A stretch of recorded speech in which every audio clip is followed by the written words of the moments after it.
आपण दरवर्षी गुढीपाडव्याला घराबाहेर गुढी उभारत असतो. पण कधी विचार केला आहे का, गुढी उभारण्यामागचं खरं गुपित काय आहे?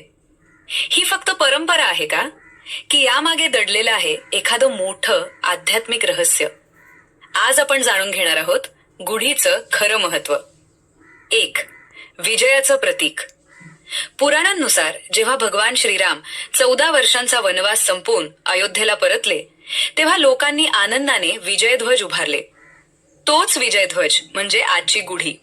गुढी म्हणजे वाईटावर चांगल्याचा विजय, अंधारावर प्रकाशाचा विजय, नकारात्मकतेवर सकारात्मकतेचा विजय. 2. ब्रह्मध्वज.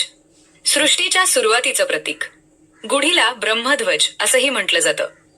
मान्यता अशी आहे की याच दिवशी ब्रह्मदेवांनी सृष्टीची निर्मिती सुरू केली. म्हणूनच गुढीपाडवा हा हिंदू नववर्षाचा पहिला दिवस मानला जातो. ही गुढी म्हणजे नवीन सुरुवातीचं प्रतीक आहे. 3. नकारात्मक शक्तींपासून संरक्षण. पूर्वी लोकांचा विश्वास होता की घराच्या प्रवेशद्वारावर गुढी उभारल्याने वाईट शक्ती घरात प्रवेश करत नाहीत.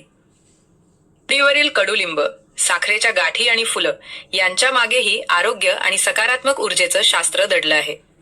कडुलिंब म्हणजे आरोग्य, साखर म्हणजे गोडवा आणि रेशमी वस्त्र म्हणजे समृद्धी. 4.